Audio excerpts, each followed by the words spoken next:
Hey, aujourd'hui on se retrouve pour une nouvelle vidéo et on va parler des différents types d'appareils photo en argentique. Donc on va d'abord parler de la différence entre 35 et 120 mm. La seule différence c'est pour les pellicules. Ici on a une pellicule 35 mm qui est du coup assez petite. Et ici nous avons une pellicule 120 mm. La différence c'est qu'on ne va pas les mettre dans les mêmes types d'appareils photo, c'est différents formats.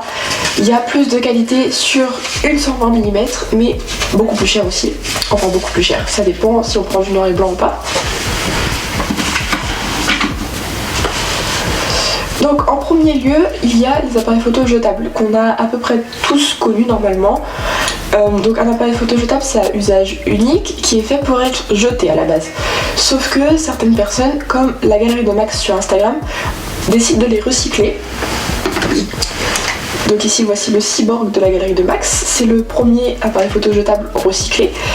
Donc il sert à faire ici des photos en noir et blanc avec une Ilford HP5 plus 400 à l'intérieur de l'appareil photo et dispose d'un flash et une focale fixe. Certains appareils photo jetables sont même faits pour aller sous l'eau, donc par exemple il y a des Kodak qui le font. Et les appareils photo jetables c'est bien pour des soirées ou des choses comme ça. Après on peut totalement faire toutes les photos possibles avec un jetable. C'est juste qu'il faut faire attention que c'est vraiment à usage unique. On ne pourra pas réutiliser un appareil photo jetable derrière. Par contre, en alternative, pour réutiliser, on a les argentiques compacts. Par exemple, en argentique compact, on a le Olympus Miu 2 ou MJ2 que je vous ai déjà présenté. Donc ici, c'est petite taille, léger, souvent automatique. Il y en a certains qui ne sont pas du tout automatiques, mais la plupart du temps, ils sont tout automatiques. C'est des point and shoot, c'est-à-dire on pointe, on shoot, c'est terminé, il n'y a pas de réglage à faire. Donc moi je trouve ça pas mal, surtout pour les soirées et à trimballer partout parce que c'est très très petit, très léger, ça se glisse facilement dans un sac. Donc c'est très pratique. En 3, on a ce qu'on appelle les réflexes argentiques. Donc j'ai pu déjà vous en présenter deux, dont le Canon EOS 500N. Donc les particularités des réflexes, c'est que on a un viseur et on va directement voir l'image qu'on va prendre. On peut aussi changer les objectifs. Et là, il ressemble beaucoup à un appareil photo numérique, sauf que bien sûr, il n'y a pas d'écran, c'est un argentique. Mais il existe aussi des appareils photo dits un peu plus vintage, comme par exemple le Praktica MTL3 de chez Praktica. Où ici c'est un appareil photo assez classique mais qui est beaucoup plus vintage. Il n'y a rien du tout d'automatique, il n'y a rien à allumer. La pile elle sert juste pour la cellule, donc pour calculer si les photos seraient bien exposées ou pas. Mais on peut prendre des photos sans pile, sans rien du tout.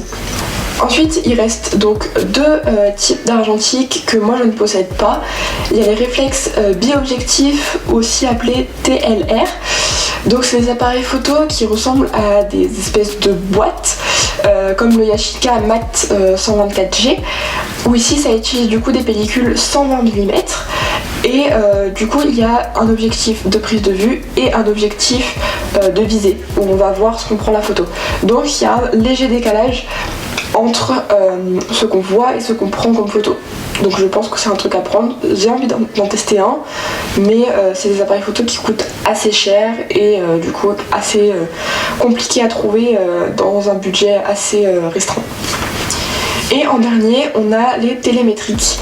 Donc l'un des télémétriques les plus connus est le Contax G2, où en fait la mise au point télémétrique elle se fait grâce à un système à l'intérieur de la caméra qui est un télémètre et qui fait une mise au point en fait entre deux photos. Donc c'est à dire qu'il va superposer deux images en même temps pour pouvoir faire une mise au point exacte. Et la mise au point elle se fait juste en tournant une bague jusqu'à ce que les deux images se correspondent. Donc ça a fait une très très grande qualité, ça fait une très grande renommée, mais j'ai jamais pu en tester, donc pourquoi pas un jour. Donc voilà, c'est 5 plus gros types d'appareils photo en argentique en tout cas. Après bien sûr il y a les numériques mais j'en parlerai pas ici. Et en tout cas moi j'aimerais bien tester donc ce qu'on appelle un réflexe bi-objectif, notamment un Yashica, mais il faudrait que j'en trouve un pas trop cher. Même si je sais que quelqu'un possède dans ma famille une sorte de réflexe bi-objectif, mais il est assez vieux et il est un peu compliqué à prendre en main et tout ça, donc je sais pas du tout si je pourrais l'utiliser, mais c'est à réfléchir. En tout cas, moi si je devais faire une petite préférence, je dirais les compacts pour emporter partout, notamment en extérieur. Si vous n'avez pas prévu de faire des photos mais que vous voulez quand même avoir un appareil photo sur vous, un compact. Et pour les grosses sorties photo, je dirais un réflexe. Donc voilà, si ça vous a plu, n'hésitez pas à liker, à partager, à commenter et surtout à vous abonner. Bye bye!